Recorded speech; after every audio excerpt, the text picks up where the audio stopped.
why don't you tell us how your report is structured? Mm-hmm. Are you not going to have, oh, these are the health issues, these are the safety issues, these are the mechanical issues? If I open your report, what can I expect to see? Sure. So my report, the way it's set up, there's 3 categories or 3 things that are going to be labeled in color and very clear as to what they are and why I'm bringing them up. And the first one is we call them minor issues or marginal issues or maintenance issues. So basically they're labeled in blue, they're very clear in the report, and they're just going to be your minor things. You know, I found a clogged gutter. Well, clogged gutter just needs to be cleaned out. It's a maintenance item, you know, it's not a big deal, it just needs to be done. Wiggly, you know, missing a light switch cover or anything that's just, it costs very inefficient, you know, it's very cheap to fix and easy to fix. Those are going to be minor issues. And there's usually a lot of those, and those are typically not even really looked at hardly in some sense, as far as like when you're looking at like, what are we going to negotiate here? What's important to us? Usually minor issues are not there. The next one is going to be labeled in orange, and those are going to be what they call defect. A defect is an interesting word, and it's kind of a word that encompasses a lot of things. It's basically anything that's broken, not functional, not working, leaking, you know, not doing what it's supposed to be doing, and those are going to be defects. So that's kind of covers a wide range of stuff, and there can be kind of like minor defects where it's something small, like a leaky faucet could lead to a bigger leak. So like you want to fix leaks, right? Mm-hmm. But today it's just a leaky faucet. So it's, you know, $100 or a plumber or whatever to fix that. Not a big deal. And then the last category is safety. So I do actually have on my reports, it labels things in safety. Safety issues are important because they're dangerous. Mm-hmm. However, a lot of safety issues are very cheap and easy to fix. Mm-hmm.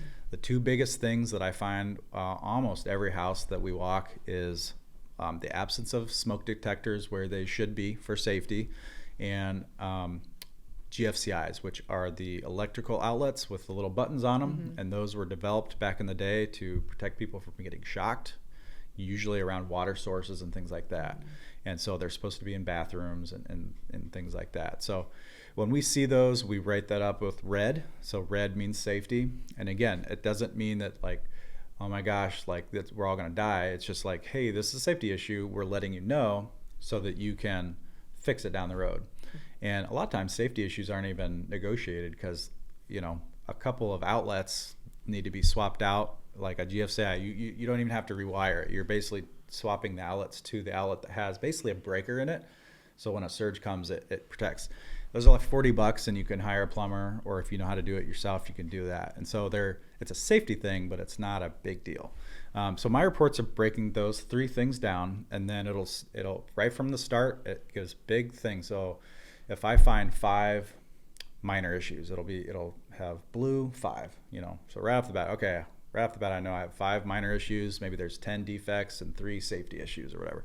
And then the first page is going to be a list or a summary of what all the later pages are saying. And so if you want to just go right to the safety issues and not have to read through the whole report, that first page is like, oh, red. All right, that's page 5. Here's another red one that's on page 18. Mm-hmm. So you can just scroll down and easily kind of navigate that and find those and see what I wrote about them. And then the later pages are all going to have a bunch of color pictures. And the report is designed to be very easy to read. There are bad reports out there and they're not easy to read, and those are not good. I like to take color pictures and, you know, zoom in, and then because I can take a picture of that and zoom in, you're not going to know what room it's in or where it's at or why I'm taking pictures. So the picture is the first start. Then I have an arrow that points. I can do it all from my phone. Picture, put the arrow on what I'm pointing at. And then I have locations. So there's a written location and it's detailed, like, you know, it'll tell you right which room it is, or exterior, right front corner of the house or whatever. So you can kind of walk there and find it. And then of course we have a little paragraph of describing like, why did I take the picture? What's the problem here? You know, what am I recommending if there's a recommendation? And so So you can kind of just go down, and it goes kind of by room and exterior. So, you know, the reason there's a lot of pages is because there's a lot of components in your house. So there will be a couple pages on the roof, and, you know, it just kind of goes down through. And yeah, it's hopefully easy to read. It is a lot of pages, so it can be overwhelming, but I think if you hear me talk about it and talk to your agent and kind of work through those things, you know, it's not that bad when you get into it. Mm-hmm.